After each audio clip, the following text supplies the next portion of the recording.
gente vai começar agora a falar sobre a nossa aula de riscos de produtos de investimento. Então, olha só, o que acontece? O que é um risco? É isso? Claro que não, né? Não é isso. Risco, na verdade, o conceito de risco é dar diferente do que a gente espera. Eu esperava ganhar 2, deu 1. Ganhei menos do que eu esperava, foi o risco. Eu esperava ganhar 2, deu 7, deu mais, que bom. Sim, também foi o risco de dar mais. Eu esperava ganhar 2 e deu menos 5, deu prejuízo. Então isso é o risco. Ah, Rafael, eu sempre achei que risco era prejuízo. Não, não é risco, não é prejuízo. O prejuízo está dentro do risco, porque risco é dar diferente do que a gente espera. E tu não espera fazer um investimento e dar prejuízo, né? Então tu esperava ganhar alguma coisa e deu uma coisa diferente. Então isso, na verdade, é o risco. Agora, o ponto seguinte é o seguinte, ó. Olha só, você tem diversas formas de acontecer uma coisa da área diferente. Então, por exemplo, eu espero que todos os alunos passem na prova, tudo mais. O que pode acontecer? Pode ser que o motivo de alguém ter passado ou não ter passado foi: eu não passei porque eu dormi mal. O motivo de não descansar pode ser um motivo de reprovação. Eu estava indo para a prova e bateram no meu carro. O motivo de não ter sido aprovado porque não chegou na prova e bateram no carro. Será que existe uma maneira de a gente evitar isso? Sim.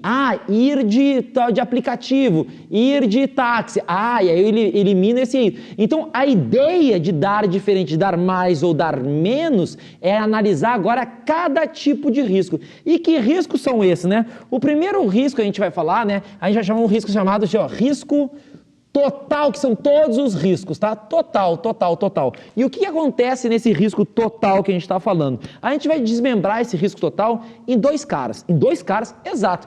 Pensa no seguinte forma, vamos pensar num risco como uma empresa que você está investindo e tudo mais. Pensa da seguinte forma: você comprou uma empresa, aqui é o número de empresas, ou seja, o número de ações, empresas, tá? E aqui é o risco, é o nosso risco que nós vamos ter aqui, tá?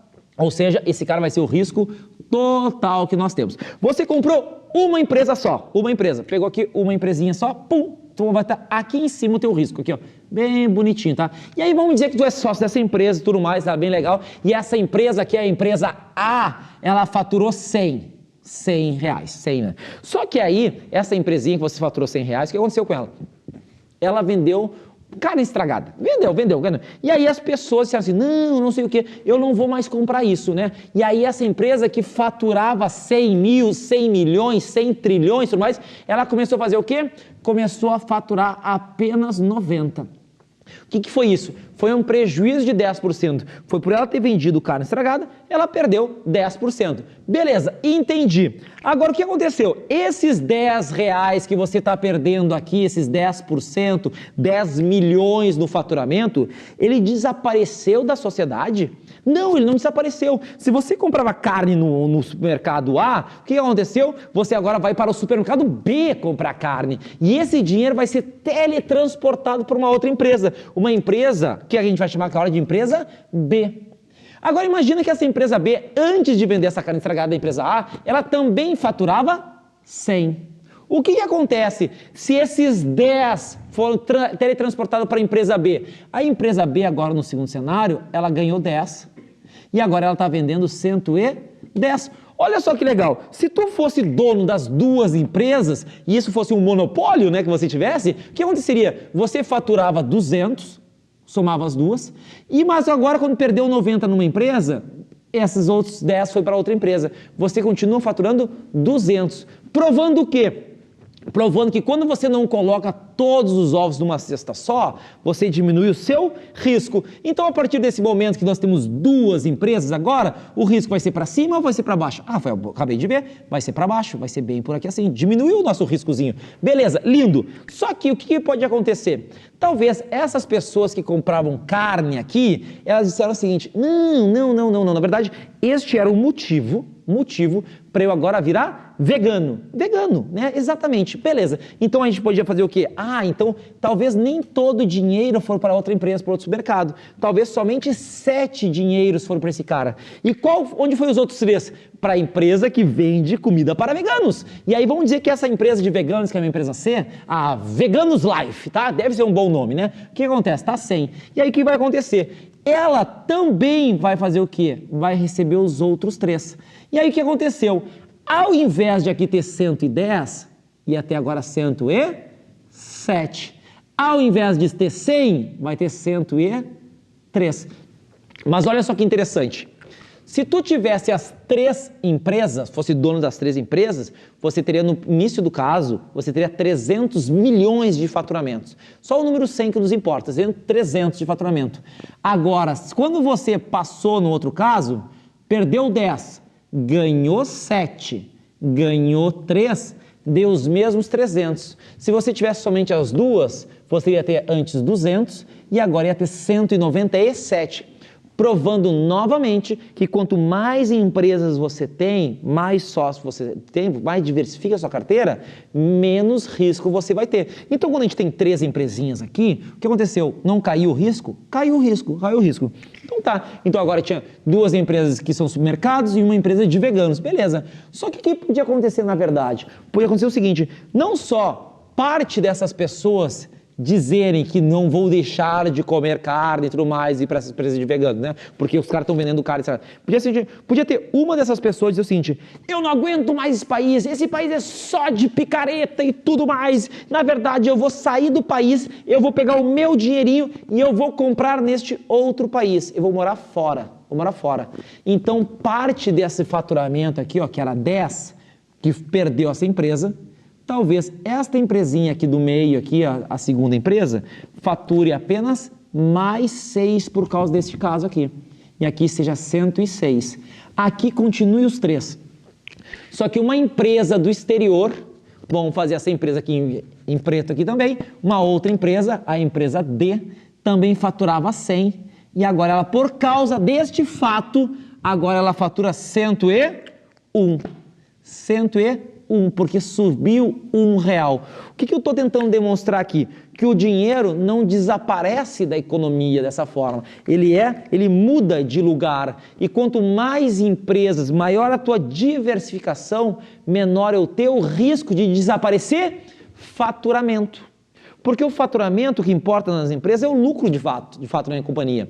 Se uma companhia ela quebra, surge outra. Você era dono de empresas de máquina de datilografar e tudo mais na década de 80, tudo mais era foguete, tudo funcionando tudo bem. Do nada surgiu os computadores.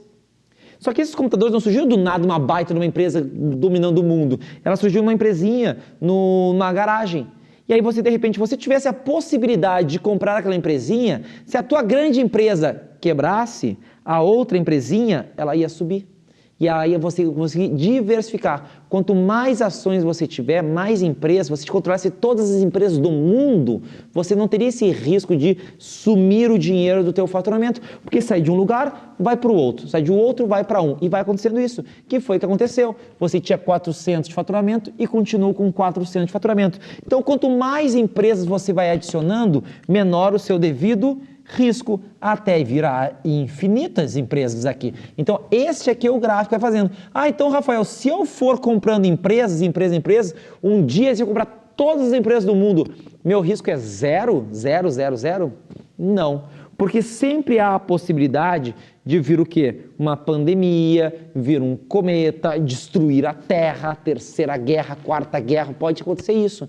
Esse risco de acabar o sistema capitalista, que é o sistema como um todo, a gente chama de risco sistêmico.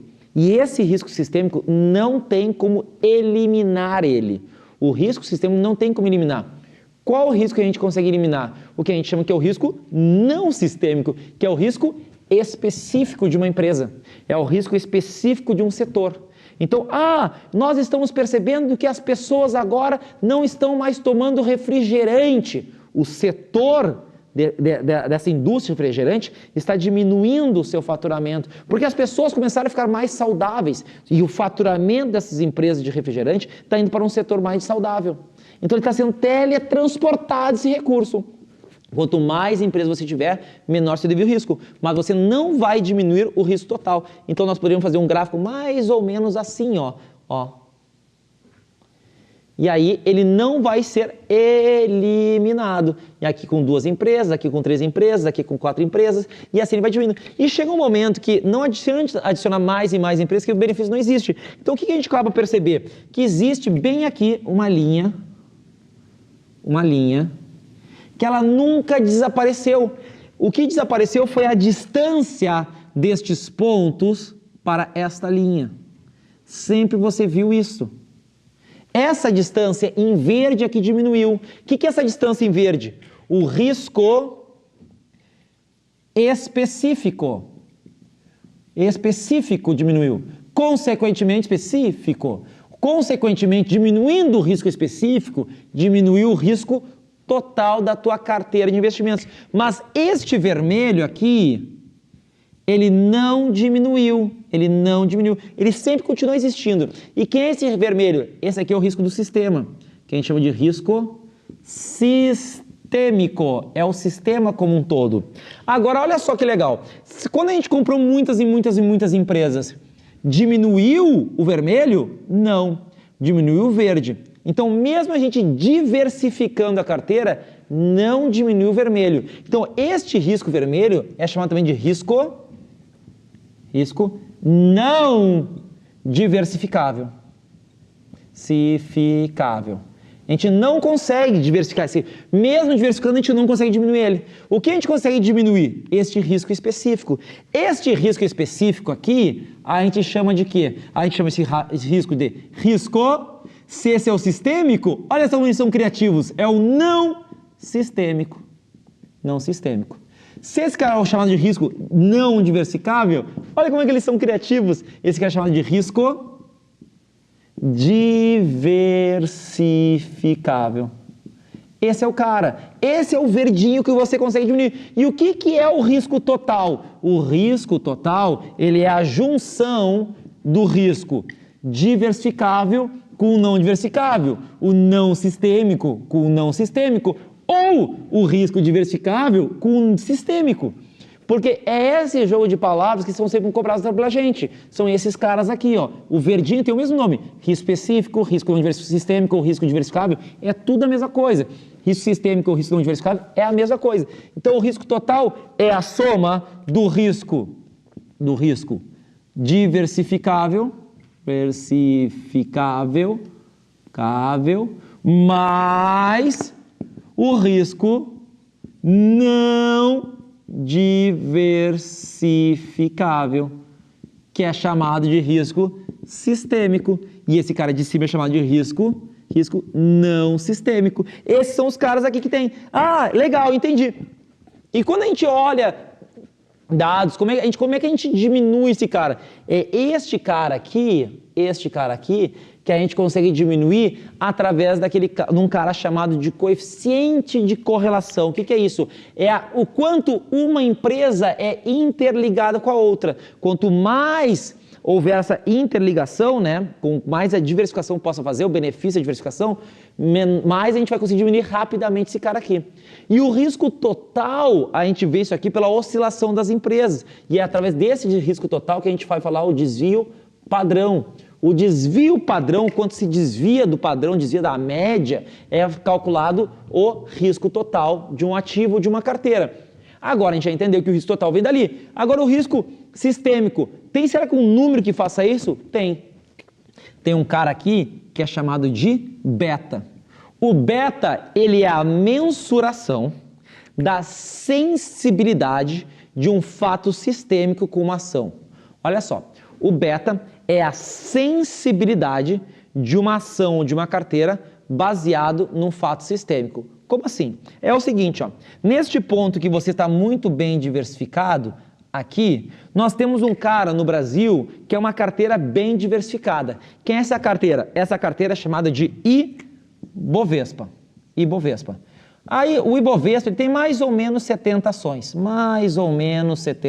Tá? Então o que acontece?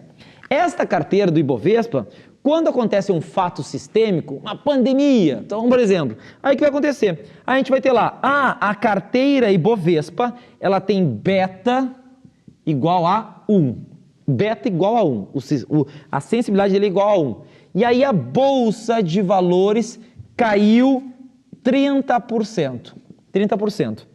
Por quê? Porque houve um fato sistêmico, uma pandemia, uma guerra, uma queda de um governo. Então, isso é riscos sistêmicos, tá? Beleza. Aí nós temos diversas ações. Nós temos uma ação lá, vamos botar aqui, uma açãozinha na bolsa, uma ação A, uma B e uma C. Aí nós sabemos que a ação A tem um beta igual a 1, a ação B tem um beta igual a 2 e nós temos uma ação C igual beta igual a 0,5. O motivo da queda do Ibovespa foi um fato sistêmico? Foi um fato sistêmico. Então, esta ação A, que tem beta igual a 1, ela deve ter uma queda de 30%. 30%, porque o beta é igual a 1. Ela tem o mesmo comportamento do Ibovespa. Uma empresa com beta igual a 2, ela teria uma queda de 60%, porque é o dobro, é 2. 2 é o dobro de 1. Bom, beleza. E um beta igual a 5, a sensibilidade desta empresa perante um fato sistêmico é a metade. Então, essa empresa teria caído 15%. Da mesma forma para cima, se tivesse subido 30%, por causa de um fato sistêmico, esta empresa teria subido 15%, esta 60% e esta 30%. É isto que é o tal de beta, é a sensibilidade de uma empresa ou de uma carteira de investimentos baseada em um fato sistêmico. E a gente compara o fato sistêmico, o que impactou no índice Bovespa, porque ele tem beta igual a 1. Então, este é o cara aqui. Já o desvio padrão é para a gente olhar o risco total da carteira. E ele tem muito sentido, principalmente quando a carteira ela é pouco diversificada. Por quê? Porque quando ela é muito diversificada, a gente está vendo que o risco total em azul, ele é praticamente o risco sistêmico. Então, é muito melhor olhar o beta do que olhar o desvio padrão. Então, são duas medidas de risco. Beleza, entendi esse risco total, que é dividido em risco não sistêmico e risco sistêmico. Lindo, entendi isso aqui. Quais são aí, depois disso, tem a quebra dos riscos? Tem a quebra dos riscos. Olha só como é que funciona esses caras aqui, ó. Vamos pegar aqui, já entendi esses magrõezinhos que estão acontecendo. Né? Aí, vamos pegar aqui. Apagar esses caras aqui e definir os tipos de risco que nós temos. Então, os riscos básicos que nós temos aqui é esse risco total aí, né? Que é dividido em sistêmico e não sistêmico, né? Ó, vou botar aqui, ó, sistêmico, sistêmico, mas não sistêmico, né? Beleza, botou aqui só esses dois aqui, ó, pra ficar bonitinho aqui. E aí, depois disso aqui, desse cara aqui, nós temos uma coisa que a gente chama de risco de mercado. Risco, de mercado. Esse risco de mercado é praticamente como se fosse o risco total da carteira, né? O risco de mercado. Então, o que a gente gosta de falar para poder enxergar esse risco de mercado? Já que o risco total é o desvio padrão e o risco de mercado também é mensurado pelo desvio padrão. Então, são os mesmos aqui, só com outro nomezinho. A gente consegue olhar esse risco de mercado pelo quê? Pela oscilação. Oscilação, exatamente. Olha só, pensa no mar. Quando o mar ele está andando assim, bem pouquinho, então olha, que mar calminho, tem pouco risco de te afogar. Agora vem aquelas ondas que vai quebrando para cima e para baixo, né? E esse mar está turbulento aí, esse barco tem muito risco. Exato. Isso é o nosso risco de mercado. Olha o Mzinho surgindo aqui, ó. Essa oscilação. Esse é o risco de mercado, oscilação dos preços. E um cara assim versus um cara assim, ó. O azul tem muito mais risco do que o vermelho, porque o tamanho das ondas é muito maior. Quanto maior as distâncias da mínima para a máxima e mínima, maior o risco de mercado. Só lembrar do Mzinho que vai subindo e quando vai subindo vai fazendo assim. Então, quanto maior a oscilação, maior o risco de mercado. E só que a gente tem um outro cara que é muito parecido com ele, né? Mas é chamado de risco de mercado. Isso aqui são todos os riscos. O risco de mercado, mercado, externo. Risco de mercado externo. O que é esse tal de risco de mercado externo? É quando acontece o quê? Acontece um fato externo. Um fato externo? Exato, um fato externo lá. Ah, o presidente dos Estados Unidos deu uma discussão com o Brasil. E aí, por causa dessa briga externa, tem um impacto no Brasil, no país, no próprio. Então, isso é um risco de mercado externo, coisas que aconteceram fora do seu devido país. Beleza, entendi esse cara aqui de mercado externo. Outro cara que nós temos, o risco de liquidez. O que é o risco de liquidez? Liquidez é a dificuldade de vender um ativo, ou seja, de transformar um ativo em dinheiro, porque dinheiro só é dinheiro quando ele é dinheiro. Quando ele não for dinheiro, ele for um ativo. Tu precisa transformar. Eu tenho um carro, tu tem um carro. Quanto vale o carro? 50 mil. E se for vender ele? Ah, hoje é 35 mil. E se for demorar 6 meses? Ah, 6 meses eu consigo 50 mil. Então, o que aconteceu? Para você vender este carro, ou você dá um desconto nele, ou, para conseguir pegar o dinheiro hoje, ou espera 6 meses. Então, o risco do carro é 6 meses, ou neste caso, 15 mil. 15 mil é 50 mil para 35, que é o desconto que tem que fazer. Onde a gente vê muito risco de liquidez? Nos imóveis. Os imóveis são os principais casos que tem risco de liquidez, Porque é muito difícil converter esse imóvel em dinheiro, Então, esses dois riscos aqui, o mercado e o risco de liquidez, são dois riscos muito comuns, e presente em todos os investimentos, todos. Só que tem um tipo de risco, que é um outro dos básicos, que é o risco de crédito. Este risco de crédito, ele não tem em ações. Ações não têm risco de crédito, porque você não é credor, você é sócio. Então, o risco de crédito só tem na renda fixa, nesses casos, nos ativos de renda fixa, não na renda variável. E o que é o risco de crédito? É a possibilidade de alguém te dar um calote, tanto no pagamento de juros, quanto também no pagamento do principal, da amortização da dívida, É tipo imóvel lá, o cara está financiando, está pagando os juros todos os meses. Se o cara está pagando os juros e não pagar uma parcela, risco de crédito. Uma parcela só, o cara deu calote. E aí depois começa a entrar. Então, o que é importante entender? Que existe um cara que ele analisa o risco de crédito. Um cara que analisa? Sim. Que é o quem? É a agência de rating, Agência de rating. E o que eles fazem? Eles dão o rating. O que é rating? Rating é nota. É a nota do cara. Só qual que é o ponto? No Brasil, a gente não usa letras para dar nota. Não usamos, Não é comum a gente usar letras. Nós usamos números. E se tu te lembrar do teu colégio, tu tinha assim mais ou menos do colégio, Tu tinha nota 10, nota 9, nota 8, nota 7, nota 6, nota 5, comecei a me familiarizar, Nota 4, nota 3, nota 2, nota 1 e nota 0. A nota 0, tu tem que te esforçar muito, tem que te esforçar tanto para tirar a nota 0 que tu não pode nem ir na prova. Só por tu botar o teu nome, alguém já te dá um ponto. Já te dá meio ponto. Porque não faz diferença 0, 1, meio ou 0, Então o professor te dá, botou o nome, acertou o nome, tá aqui. Acertou o dia da prova, tá aqui. Então pro cara tirar 0, na verdade o cara não tinha que nem existir. O cara não tá lá, é isso, Eu, por exemplo, uma vez eu escrevi 8 linhas. Aí o professor me mudou assim, 01, revi seus conceitos, Só porque eu gastei grafite, Porque senão não. Agora, como que essas agências de rating dão as notas? Elas fazem assim, elas dão em letrinhas. A, triplo A, duplo A. Olha só o que aconteceu, A, duplo A, triplo e um A. Então, quanto mais letrinhas, mais para cima. E como começa a letra, a nota 7?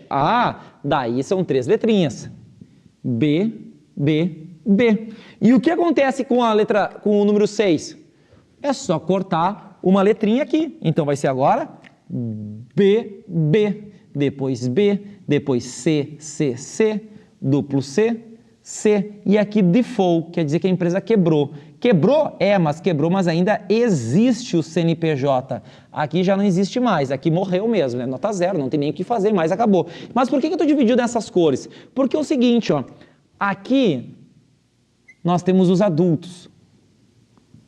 Adultos, exatamente. E aqui nós temos as crianças, Os bebês. Esses são os caras, os adultos bebês. Quem tem mais chance de fazer besteira na vida? Um adulto bebê. Ah, bebê é o mais normal, né? A não ser que o adulto, né? Ei, Laia, né? Gosta de fazer umas louqueirinhas, né? Aí o adulto faz um monte de besteira. Mas o normal é os bebês fazerem mais besteira. É o normal os bebês fazerem mais besteira, que não aprenderam ainda, né? Então por que isso é importante entender? Porque essa divisão entre triplo B para cima ou duplo B para baixo, acontece que esses aqui são o que a gente chama que tem grau de investimentos. Grau de investimentos. Chamado em inglês de investment grade. E se esses caras, em vez de ter investment grade, têm menos risco de quebrar, de dar um calote, estes caras aqui embaixo, eles não têm investment grade. Eles não têm. Para baixo, aqui são os caras que têm mais perigo. Se aqui tem caras mais perigo, você vai querer um maior retorno. Quando a gente fala que os caras são bons, né? Eles estão aqui, ó. Estão nesses carinhas aqui, ó. Estão aqui, tá?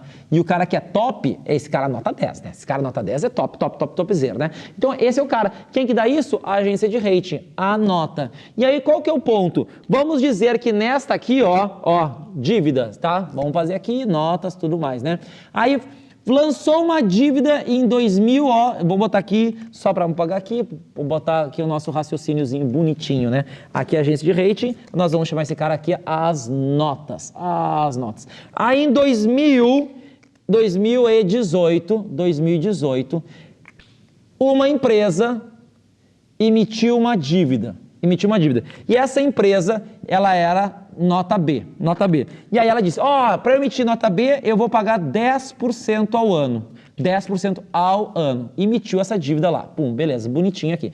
Aí o que aconteceu? Aconteceu que tem uma empresa nota A que emitiu uma dívida. Ela emitiu essa dívida por mais ou menos? Por menos, né? Ela emitiu a 6% ao ano, porque ela tem menos risco de quebrar. E um cara nota CCC consegue pegar empréstimo? Consegue. Mas para ele pegar empréstimo, ele tem que pagar mais caro que os 10%. Daqui a pouco ele pagou 15%. 15% ao ano. Ele está pagando uma dívida, todas essas dívidas são dívidas para 10 anos. 10 anos, todos os caras iguais. Só que o que aconteceu? Esta empresinha aqui, ó, a empresa X, essa empresa X, em 2021, o que aconteceu com essa empresa? Ela mudou de nota. Ela ficou muito boa. Agora essa empresa, agora em 2021, ela está aqui, ó. Está exatamente aqui, bem aqui em cima. Pá, que legal! Quando ela for pegar uma nova dívida, o que acontece?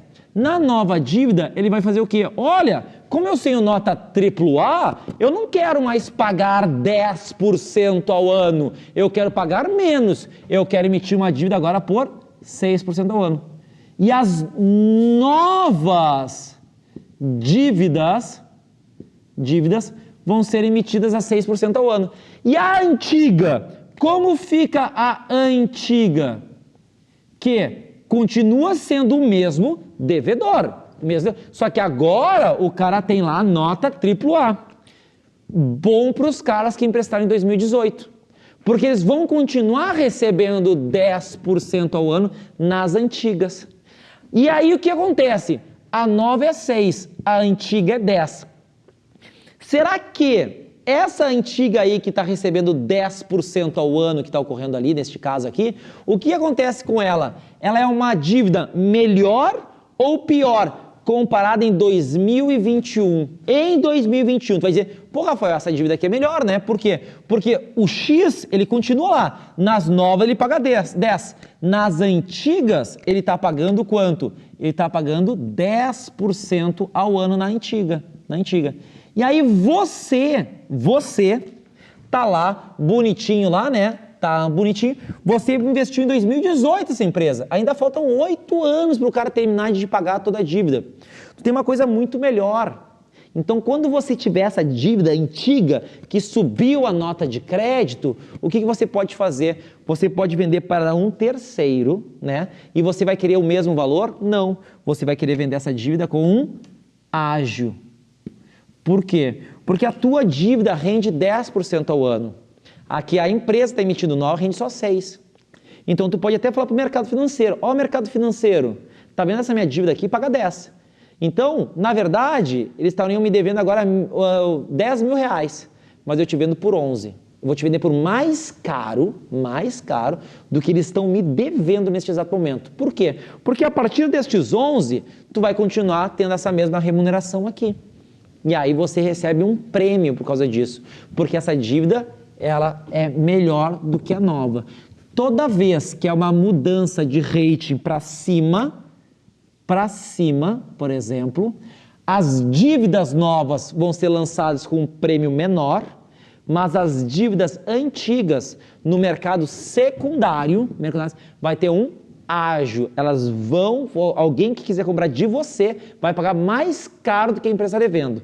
Da mesma coisa ao contrário. Se essa empresa diminuir o seu crédito, se diminuir sua nota de rating, as novas dívidas aqui, o que vai acontecer? Ela vai ter que lançar agora por 15% ao ano. Por quê? Porque ela é pior. A empresa agora virou CCC. E as antigas vão continuar remunerando 10% ao ano, mesmo a empresa tendo possibilidade de dar calote. Então, para você conseguir vender essa sua dívida, o seu contratinho, uma debênture, por exemplo, o que você vai ter que fazer? Vender a tua antiga, tá? Com desconto. E aí a gente chama isso aqui de deságio. Tu tem um deságio na tua dívida. Então, toda vez que a gente vê uma dívida com deságio, quer dizer por quê? Que o risco aumentou. Toda vez que a gente vê uma dívida com ágio, quer dizer que o risco diminuiu. Esse que é em relação ao risco de crédito da empresa. Beleza, entendi o que é o tal de risco de crédito. Ótimo.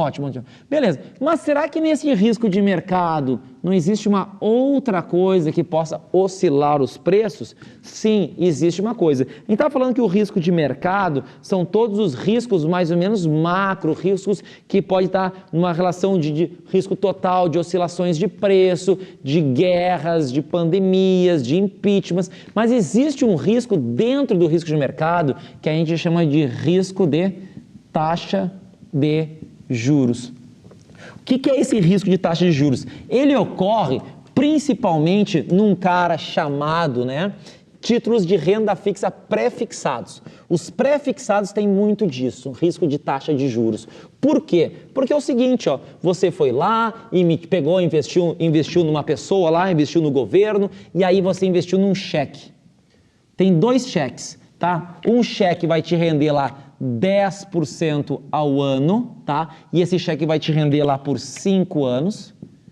E existe um outro cheque, que é um cheque, uma duplicata, que eu vou botar a escrever lá. Eu também vou te pagar 10% ao ano, porém por 30 anos. 30 anos. Os dois vão te render 10% ao ano, bonitinho. Como que a gente aparece isso aqui? A gente compra aqueles cheques, os LTNs do governo com um desconto, baseado nesses 10. Mas vamos dizer que é exatamente essa ideia aqui. Os 10% está aparecendo lá na face do cheque, 10%, 10%.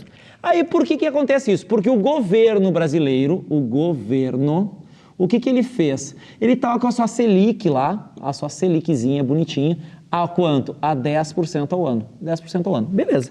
Aí o governo fez o quê? O governo fez no cenário 1, cenário A. Ele mudou a sua taxa de juros para 8% ao ano. E no cenário B, ele mudou a sua taxa de juros para 15% ao ano. O que ocorre?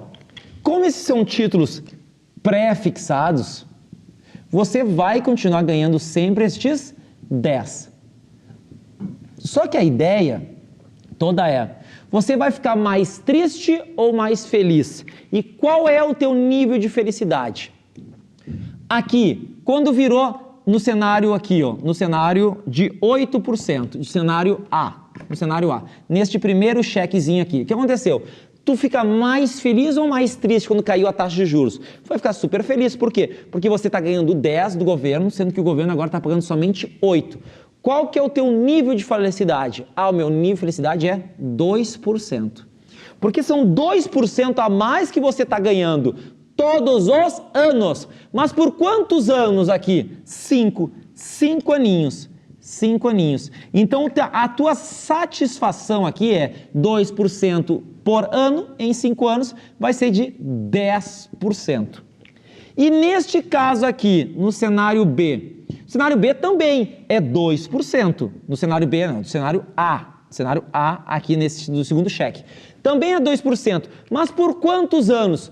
Por 30 anos. 30 aninhos. O que quer dizer então? Que a tua satisfação aqui é ganhar 2% por ano durante 30 anos. Então a tua satisfação, o teu extra que tu estaria ganhando neste cenário aqui, verdinho, é de 60% a mais.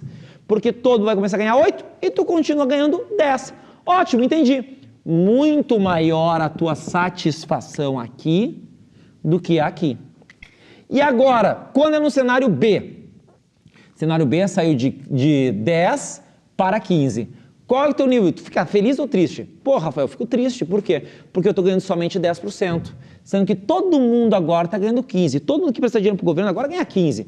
Então, a tua insatisfação é de quanto? De 5%. Por quantos anos? Por 5 anos. A tua insatisfação neste caso seria de quanto? De 25%. É 25% que você deixa de ganhar. Deixa de ganhar. Ah, e no cenário B? No cenário B, você ia deixar de ganhar quanto? Ah, de 10 para 15? Ah, é 5% de prejuízo. 5% de deixar de ganhar. Por quantos anos? 30. Você vai deixar de ganhar 150%. 150%, que esse é o caso que você vai ter deixar de ganhar, porque é 5% por ano. Em 30 anos vai deixar de ganhar 150%.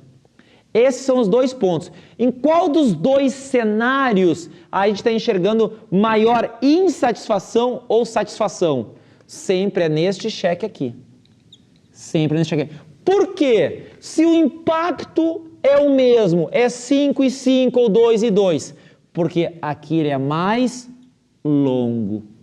Quanto mais longo for a dívida, maior o risco de taxa de juros, maior o risco de oscilação dos preços. Como que a gente identifica isso? Na vida, isso aqui ia ter um mercado secundário e você teria que dar este desconto nos cheques. Rafael, eu consigo pegar um ágio de 10%. Eu consigo pegar um ágio de 60%. Eu consigo dar um deságio, dar um desconto, né? Deságio é desconto, de 25%. Mas, Rafael, eu não consigo dar um deságio, um desconto de 150%, de devolver tudo que eu investi mais 50%. Claro, por quê? Porque esse é um cálculo à moda Miguelão, só para a gente enxergar o que é isso.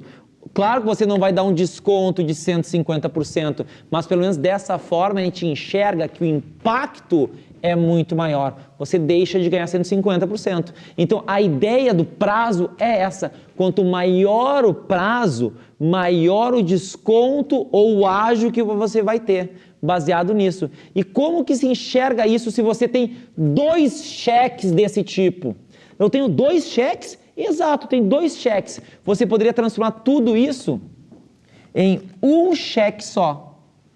Um só. Exatamente. Como? Fazendo a média dos 2 cheques. Se você tinha 100 mil reais neste cheque e 100 mil reais nesse cheque, o que acontece?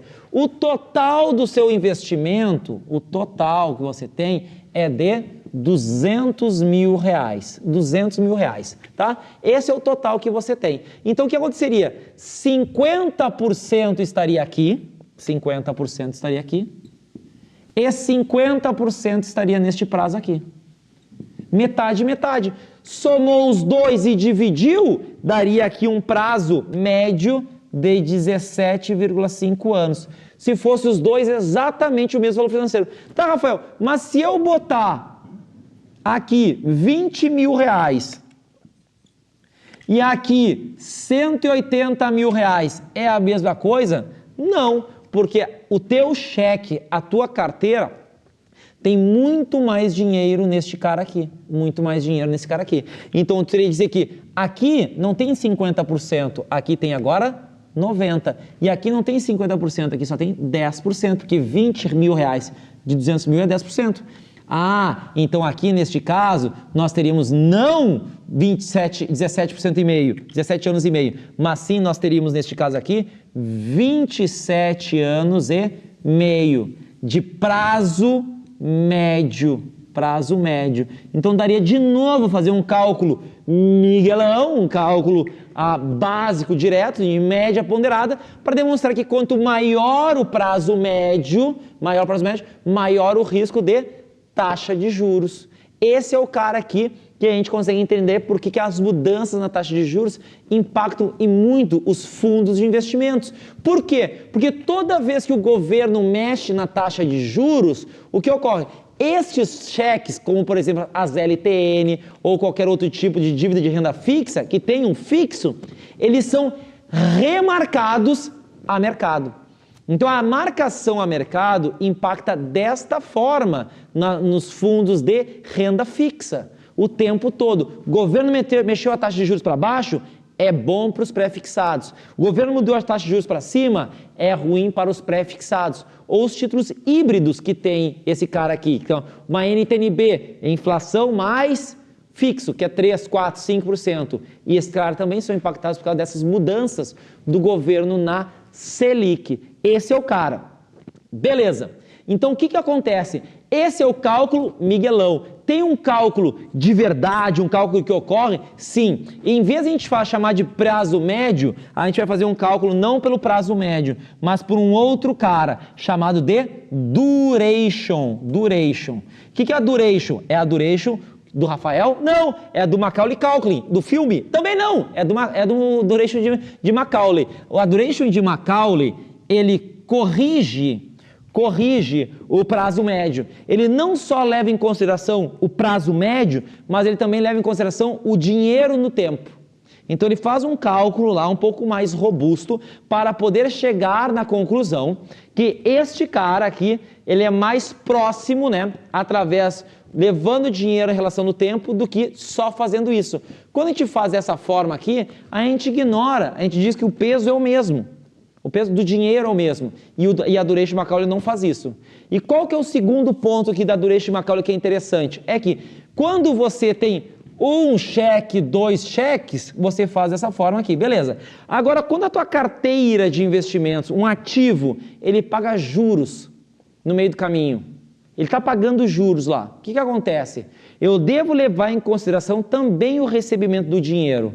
Os juros que eu estou recebendo, eu devo levar em consideração. Então, a duration é a duração da tua carteira. Porque se tu tivesse, por exemplo, um contrato de financiamento imobiliário, tem lá um contrato de financiamento imobiliário, 30 anos, bonitinho. Ah, já sei, 30 anos lá, entendi. Só que imagina que tu tem 2 caras, 2 tipos de renda fixa, 2 empréstimos, 2 contratos. Um contrato é um financiamento, isso aqui é o contrato, é o financiamento imobiliário.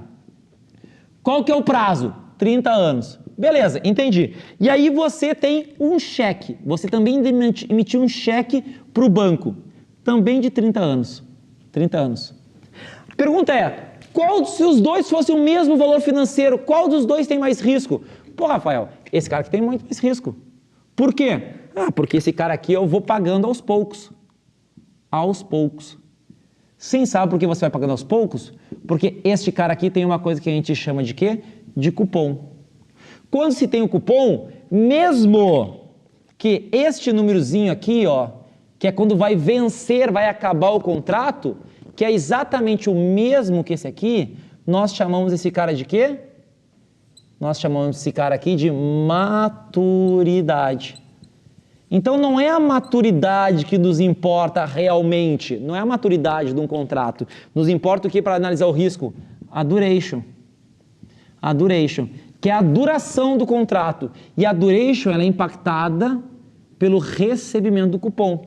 Agora, este cheque aqui, que tem maturidade de 30 anos, qual que é a duration? Quanto é que é o prazo médio? Quanto é que é a duração desse cara? Vai ser exatamente 30 anos. Tanto a maturidade quanto a duration desse cara é de 30 anos. Por quê? Porque ele não tem cupom. Ele recebe tudo no final. Os títulos que têm cupom, que tem o pagamento dos juros, é que fazem com que a maturidade seja maior do que a duration. A duration, que é a duração, o tempo médio de recebimento, vai ser menor do que a maturidade quando você receber cupom, e com isso o seu risco é menor. A ideia de duration é analisar o risco do ativo de renda fixa. Quanto maior a duration, maior o risco. Sempre vai ser assim. Quais são os outros riscos que nós temos? Nós temos o risco, vamos pegar aqui. Nós temos um risco chamado risco de contraparte, um risco de liquidação e nós temos um risco chamado risco país. São os outros 3 riscos que nós temos, né? Tem mais um? Não, esse é esse aqui. Risco de contraparte, liquidação e país. Risco de contraparte. Eu sou a parte, você é a contraparte. É a contraparte, o outro lado do contrato, não honrar as suas obrigações. Como é que você diminui esse risco aqui, né? Contratando seguros. Seguros? Exatamente, quando vai fazer um financiamento lá, o que o banco faz? O banco não manda tu assinar um seguro de vida, caso você morra, você paga a dívida. Porque você morrer, você não ia pagar. É o risco da contraparte não honrar um contrato. Então aqui a gente consegue eliminar né? Com seguros e também com as nossas câmeras de arbitragem, né? as nossas casas de liquidação, né? Que são chamadas a B3. Isso aí a gente consegue fazer e diminuir esse risco de contraparte. Risco de liquidação. Já deve ter comprado lá algum ativo, né? Alguma coisa desse tipo lá, nesse site, tipo OLX, né? Aí você comprou lá, né? E aí tu comprou um celular. Quando foi liquidar a operação, o que aconteceu? Abriu o celular, tinha um tijolo, né? Tinha um tijolo lá dentro, né? O que é isso? É o risco de liquidação. A liquidação não concluiu corretamente, tá? Então, esse é o risco de liquidação. No final, a operação não liquidar corretamente. E o que é o risco país, né? O risco país é o nosso próprio país não honrar os seus devidos compromissos, né? Então, dentro deste cara aqui, nós temos um indicador chamado ENB+, né? ENB+. E que é esse tal de ENB+, é o risco país, né? Que eles são marcados, né? Então, é o quanto a mais de risco que nós temos comparado ao mundo que não tem risco. Quem é o país que não tem risco? Um tal de Estados Unidos, né? Então, a gente analisa esse cara aqui. Então, o risco país é o nosso próprio paizinho de fazer besteira. Esse é o cara. E quanto maior o risco país, maior os outros países, outros investidores perante o mundo vão solicitar de retorno para investir neste país. Esta é toda a parte de riscos que nós temos. Então agora eu vou falar para vocês toda a parte de gestão de carteiras, que é como entender os riscos e como analisar o melhor retorno para o risco que está correndo, né? Então, o que acontece? Olha só, nós temos um princípio chamado princípio da dominância, né? Então, olha só, o que é o princípio da dominância? É o princípio que alguém vai dominar o outro. É verdade. E você já escutou uma vez lá, muitas vezes, analisar o risco-retorno. Analisar o risco-retorno. Sempre escutou assim, né? Mas, na verdade, a gente analisa o retorno, a gente sempre analisa, na verdade, o retorno por risco. Ou seja, o que significa isso? O quanto você vai ganhar, o teu retorno, por risco que você vai correr. Essa é a ideia, o quanto você vai ganhar por risco que vai correr. Por isso que a gente deveria falar retorno por risco. Mas claro que é mais lúdico, mais bonitinho, risco-retorno, né? Mas então o que acontece esse princípio da dominância? Imagina que você tem 2 bancos, o banco A e o banco B, tá? Então eu vou fazer aqui um gráficozinho aqui, bem bonitinho aqui para nós. Aqui um gráficozinho aqui e aqui, blá, blá, blá, blá, tá? E aí o que é esse gráficozinho aqui? A gente vai analisar risco e o tal de retorno. Então eu vou falar aqui que é risco, risco, e aqui eu vou chamar de retorno, tá? E aí, para que isso é importante? Imagina que você tem 2 bancos que possuem o mesmo risco. Então, um riscozinho aqui. O banco A está aqui e o banco B está aqui. Que número é esse? Vou chamar aqui risco 10. Os dois têm o mesmo risco, risco 10, tá? Que é tirar essa nota aí. Agora, o que acontece? O que está acontecendo na demonstração? É que o banco A está entregando 10% de retorno, mas o banco B está te entregando 20% de retorno. Quando você olhasse esse desenhozinho bonitinho, você ia dizer, pô, Rafael, por que eu iria investir no banco A, emprestar para o banco A, se os dois possuem o mesmo risco, mas o banco B possui um retorno muito maior. Mesmo risco, escolho o maior retorno. O B domina a princípio da dominância. Você já identificaria, nem precisa analisar outra coisa. Por quê? Porque você viu que é o mesmo risco, mas o B paga mais. Mas o que aconteceria se você tivesse ainda um banco C? Um banco C é um banco Czinho aqui, ó, vermelho. Vermelho é a cor da vitória, né? Aqui, ó. O que acontece? O que eu percebi? Que esses dois bancos têm o mesmo retorno. O mesmo retorno. Os dois pagam 20% ao ano. Só que qual que é o ponto? O banco C, o risco dele, ele é menor, é risco 5. Então, quando você tem o mesmo retorno, você deve olhar o menor risco, porque esse é o princípio da dominância. O C domina o B e o B domina o A. Exatamente o que está acontecendo. Automaticamente, o C está dominando o A. Então, esse é o princípio da dominância. Você vai até tomar risco, mas esse risco tem que ser compensável. E baseado nisso, existiu dois caras. Dois caras trouxeram uma análise extremamente complexa, chamado Sharpe e Treynor. Sharp eu uso direto, eu boto no pescoço e saio, né? Não é esse Sharp, gurias, que vocês estão usando, é o outro Sharp, é o cara que analisou risco-retorno. É verdade? É verdade. O que ele fez? Ele fez bem assim, ó. Ele diz o seguinte, ó, índice de Sharp, tá? É o índice de Sharp baseado nisso aqui, tá? O índice de Sharp, olha só o Szinho aqui, Sharp, S, tá? Ele diz o seguinte, eu vou analisar o retorno, né? Baseado em quem? Nas drogas, uma planta baseado em planta. Não, né? Essa planta aqui. O retorno baseado no risco. Sempre vai ser assim. Ele vai pegar o retorno e vai dividir por risco. Quanto maior for o índice de Sharp, quer dizer que mais retorno você está ganhando por risco que está correndo. Então, com isso, consegue analisar vários ativos. Mas ele disse o seguinte também, ó. Rafael, olha só, eu estou te mostrando aqui no meu livro. Eu vou analisar esse cara aqui como um todo da seguinte forma. Eu não vou analisar somente o retorno em si. Eu vou analisar o retorno excedente ao risco. Como assim? É o seguinte, ó. Pega o seguinte, ó, Rafael, imagina o seguinte, pega aqui e apaga esse gráfico aqui que você já entendeu, princípio da dominância e tudo mais. Eu agora vou te ensinar isso aqui. Pega aqui, troca retorno e troca o risco aqui em cima. Inverte as palavras. Diz que agora aqui é retorno aqui em cima. Pode ficar trocando? Pode. Pode por risco aqui embaixo. E aí com isso ele diz o seguinte, ó. Existe uma taxa livre de risco. Uma taxa livre de risco. Ou seja, qualquer pessoa que for fazer investimento, qualquer uma, ela vai ganhar no mínimo esta taxa livre de risco. No mínimo. Não faz sentido você fazer um investimento se uma LFT, por exemplo, do governo, uma LFT do governo brasileiro, está pagando 5%. Você fazer um investimento em uma coisa que vai pagar menos que 5%. Beleza? Entendi. Se você tem um ativo, algum carinha que tem risco aqui, ó, risco 1, e está rendendo aqui 11%, o que a gente vai analisar? Esse aqui não é o risco dele? Exato. Esse aqui não é o retorno? Exato. É 11 por 1? Ele me disse, não, Rafael, não é 11 por 1. Por quê? Porque os primeiros 5% não teve risco. O que teve risco foi os 6%. Por causa destes 6% que você está ganhando aqui, você correu 1 de risco. Os primeiros 5 não teve risco.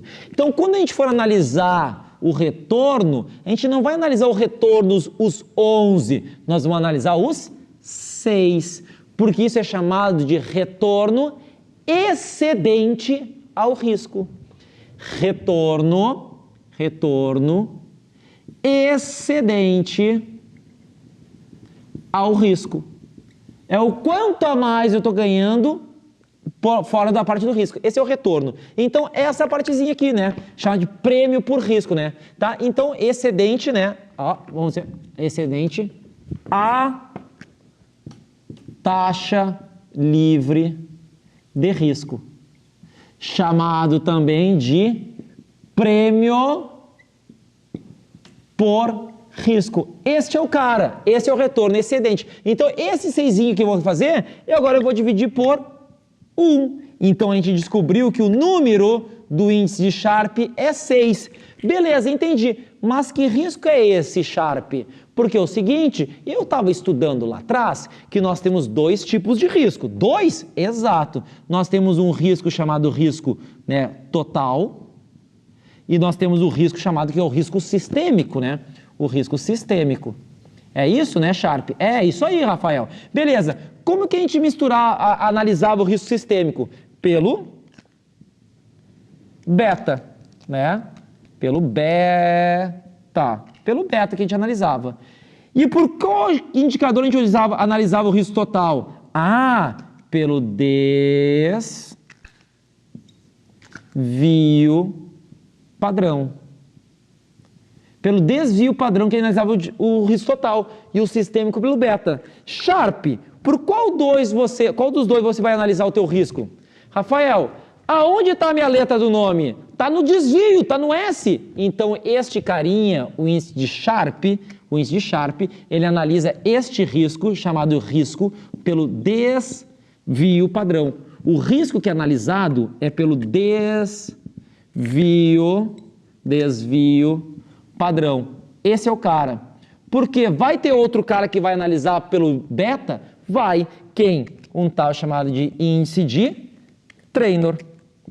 O Treynor vai fazer o mesmo retorno, o mesmo carinha, o retornozinho ali em cima, né? Retorno, que é os próprios 6, só que ele vai dividir por quem? Não pelo desvio padrão, mas sim pelo risco chamado risco beta. Esse vai ser o cara, ele vai dividir pelo beta. Neste caso, se a gente está falando que este 1 seria o desvio padrão, se a gente falasse que esse 1 fosse o desvio padrão, eu deveria utilizar o índice de Sharpe.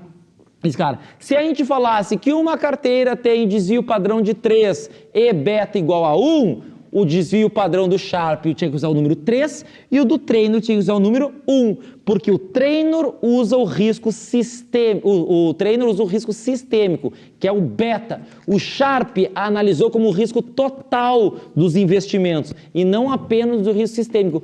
Por quê? Porque o Treynor falou, o Treynor estava na outra cela lá, numa mesa de bar, e falou assim, não, mas é que é o seguinte, ó, quando a gente tem uma carteira muito bem diversificada, eu não tenho mais risco não sistêmico, eu tenho somente risco sistêmico. Não faz sentido a gente analisar pelo desvio padrão, mas sim pelo beta.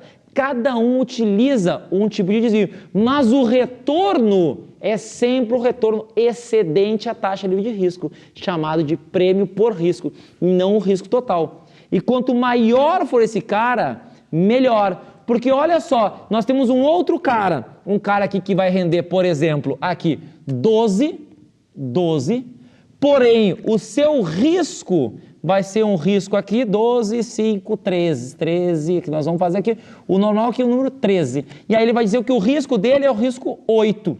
8 de risco? Exato. Qual que é o retorno excedente à taxa livre de risco? Ah, este outro cara, o retorno excedente dele é 8. 13 menos 5 é 8. E qual que é o risco? É 8. Quanto que daria este cálculo? Daria 1. O que quer dizer? Que você ganha 1 ponto para cada risco. 1 ponto. Apenas 1 para cada risco que você correu. Já este outro, você ganha 6 pontos de retorno para cada um de risco. Este é muito mais eficiente. Mas, Rafael, este aqui dá mais retorno. Sim, mas ele não compensou o risco. Ele te dá mais retorno, mas ele tem muito mais risco. Não valeria a pena. Ah, e se em vez de ser 30, fosse 138? Ah, não, mas aí não seria 8, seria 133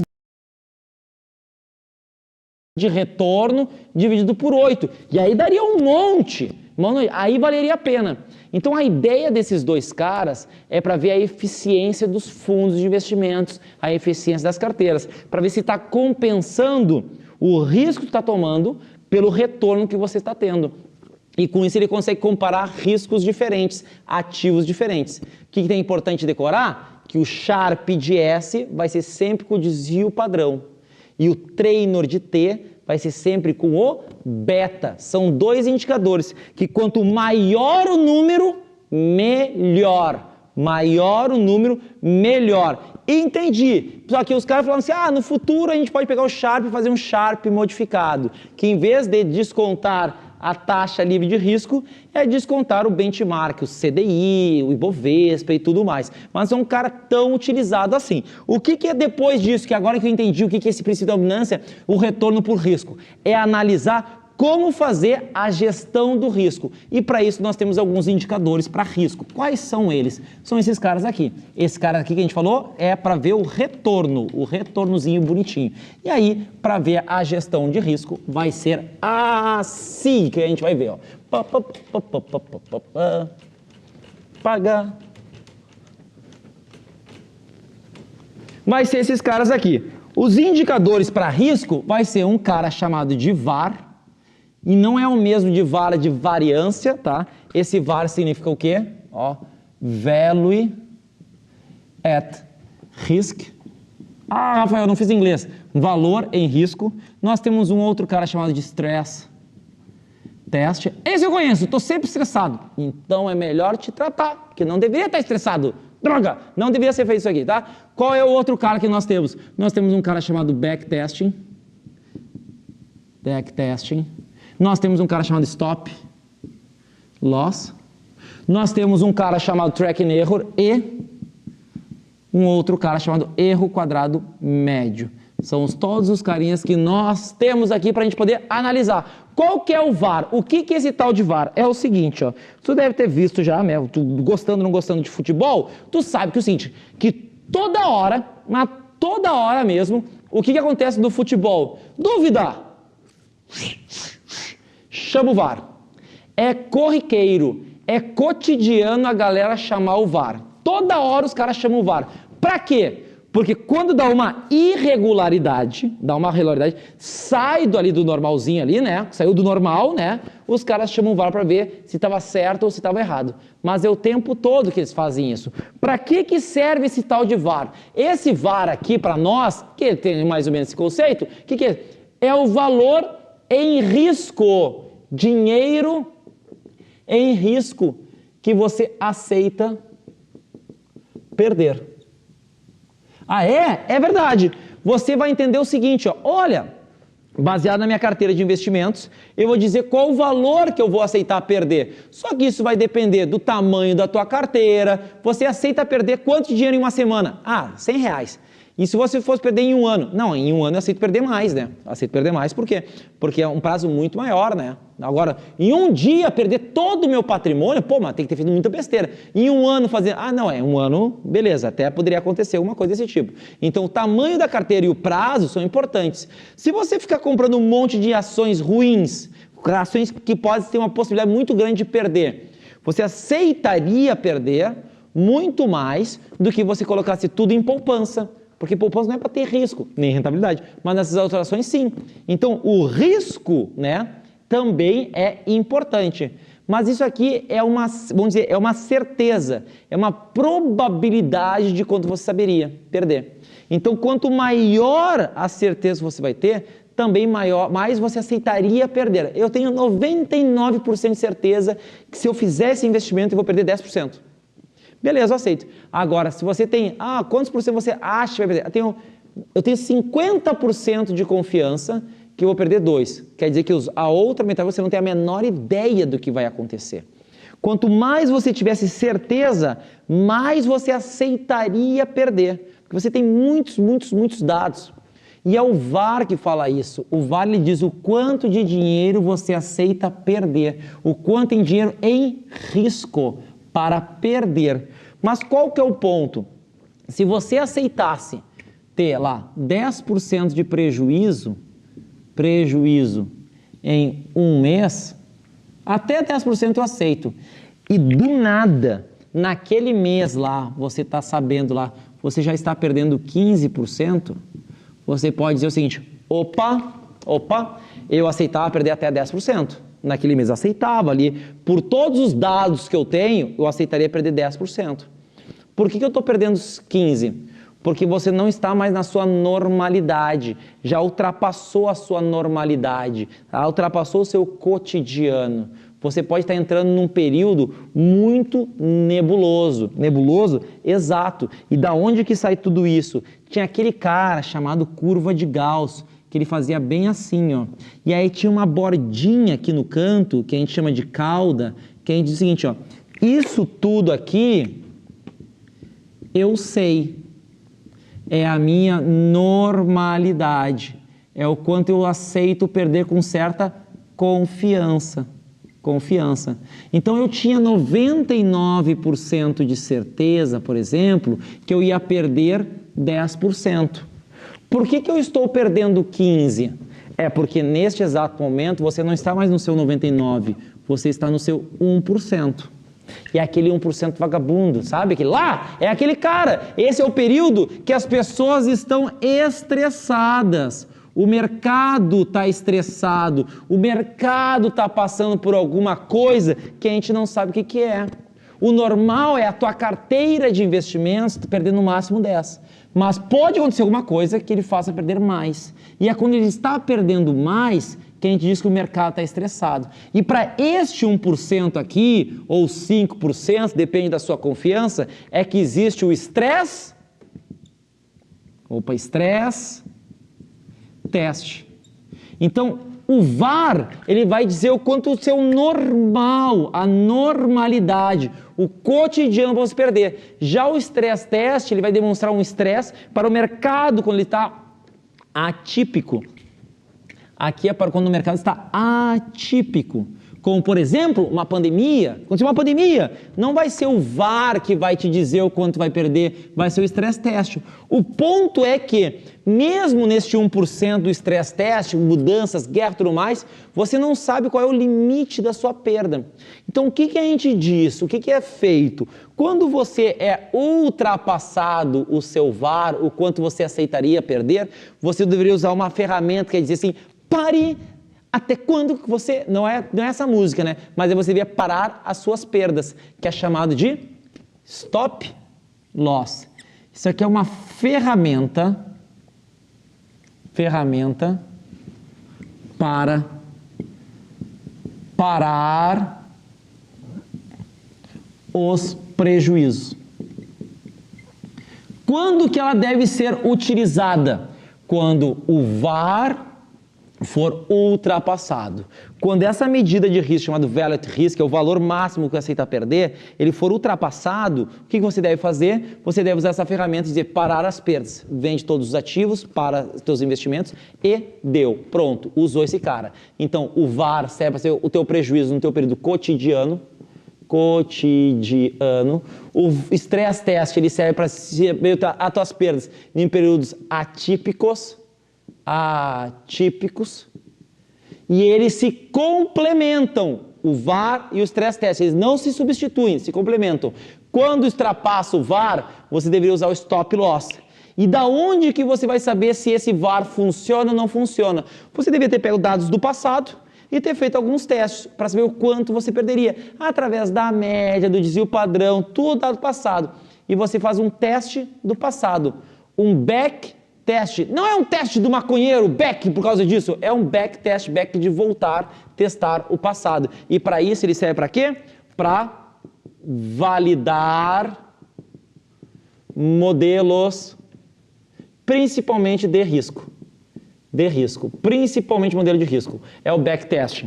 Beleza, entendi que é esses 4 caras. E quem é que esse último? O tal de TE ou EQM, né? O TE que é o Track and Error, ou o EQM, o erro quadrado médio, para que ele serve? Esses são indicadores para ver se principalmente o teu gestor do teu fundo, ele está indo bem ou mal. Bem ou mal, exatamente. Olha só o que acontece aqui. Vamos apagar esses caras aqui para a gente ter um espaçozinho no quadro, né? Que é o seguinte, ó. Quando a gente está falando de um fundo ativo e de um fundo passivo, o que acontece? Olha só, nós temos aqui 2 gráficozinhos aqui bem bonitinho aqui. Mais gráfico. Rafael adora gráfico. Adora mesmo. Então, olha só, nós temos aqui um tipo de fundo, tá? Um tipo de ativo que ele faz assim, ó. Aqui, CDI. Ele sempre cresce assim. E nós temos um outro cara que ele cresce mais ou menos assim, ó, que pode ser o Ibovespa. Olha quanto oscila o Ibovespa, oscila muito mais, né? Cobre, desce. E já o CDI não, o CDI ele cresce assim, bonitinho. Então, o que acontece que a gente consegue enxergar? Que em relação ao desvio padrão, né? Que é baseado na oscilação, o desvio padrão de quem? Do CDI, né? O que acontece com ele? Ele é, no final das contas, menor que o desvio padrão de quem? Do tal carinha ali que nós temos ali, que é o Ibovespa. O Ibovespa tem um desvio padrão muito maior. Ele oscila mais. O risco do Ibovespa é bem maior do que o risco do CDI. Claro, Rafael, eu já percebi isso aqui. Beleza. Só que olha só. Imagina que você tem aqui um fundo. Os dois têm fundos passivos. Passivos, exatamente, dois fundos passivos. Nós vamos pegar a canetinha vermelha agora. E aí nós temos um cara que faz o seguinte, ó. É para ser um fundo passivo. E esse fundo passivo faz assim, ó. Beleza, fez exatamente esse gráfico aqui, tá? E aí nós temos um outro fundo que está fazendo assim, ó. Tá bem em cima, bem em cima. Vamos pegar só para dar uma atenuadinha aqui nesse cara aqui, ó. Aqui, ó. Pronto, aqui, ó. Então esse gráfico aqui. Quando a gente olhar os dois gráficos, os dois vermelhos, eu pergunto, qual dos dois gráficos oscila mais? Qual dos dois gráficos se distancia mais de uma certa média? Ó, se eu pegar aqui, ó, bem aqui um risquinho no meio aqui seria a média. Você vai ver que este gráfico aqui em vermelho, aqui, o da direita lá, ele sobe e cai mais vezes do que esse cara aqui. Esse cara aqui ele até atenua e tudo mais bonitinho, né? Só que, então quer dizer o quê? Que o desvio padrão desse cara aqui, ele vai ser maior do que o desvio padrão deste vermelhinho aqui. O desvio padrão deste cara aqui, o que ele é? Ele é menor aqui. Ele é menor e esse desvio padrão aqui ele é maior. Bem assim, porque ele oscila mais.